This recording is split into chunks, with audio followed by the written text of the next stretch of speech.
When I was little, I was absolutely terrified of playing video games, but I was also obsessed with watching my brother. I think the first video game I actually tried was when I was about 5 years old, but I didn't pick up the controller again until I was 7. For me, I was a little ADD kid with an overactive imagination that was terrified of rejection. But that didn't stop me from watching it, as much as my brother would prefer that I did not.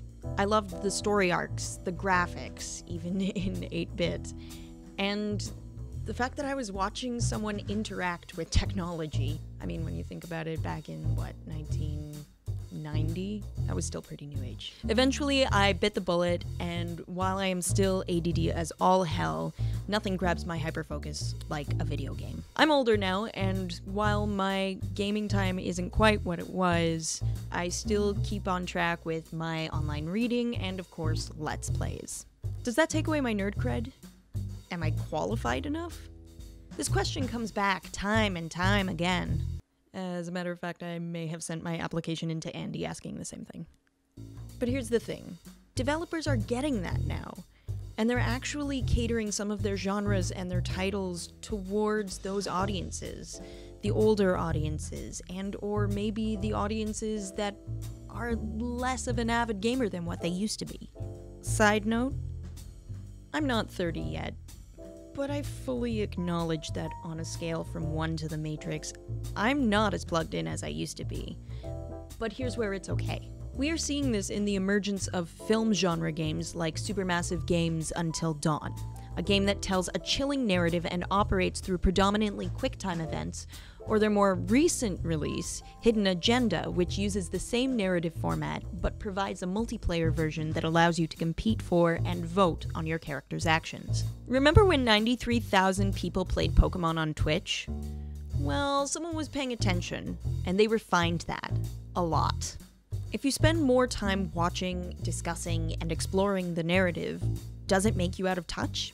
Not necessarily. Okay, so there's tactical elements that you're missing out on if you're not directly playing the game, but you're still following along on the narrative, you're still a part of those reactions that are happening, you're still privy to all of the strategy that's being discussed, and most importantly, you're still a part of the community.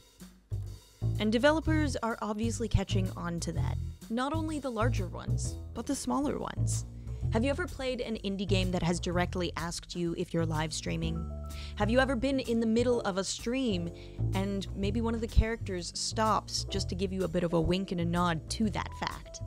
This feeds into the idea that there are some video games that are aware that you're there. So where's the community headed? What does this amount to? Are you nerd enough if you just watch Let's Plays? What about if your last system was a PS2? Not me. Totally not me. Whether you are an avid gamer or you would define yourself as a backseat gamer, you are still a gamer. And the developers are well aware that you are there. And they want you. They want you to be a part of this, because as stated earlier, they want you to be a part of a community. That being said, we can improve on our community to make it just a little bit more inclusive, or a lot more inclusive in my opinion. The words casual gamer should not be bad anymore. If you feel like a casual gamer, or you feel like you're not nerd enough, or maybe you've been called not nerd enough, leave a comment below. Let's have a chat.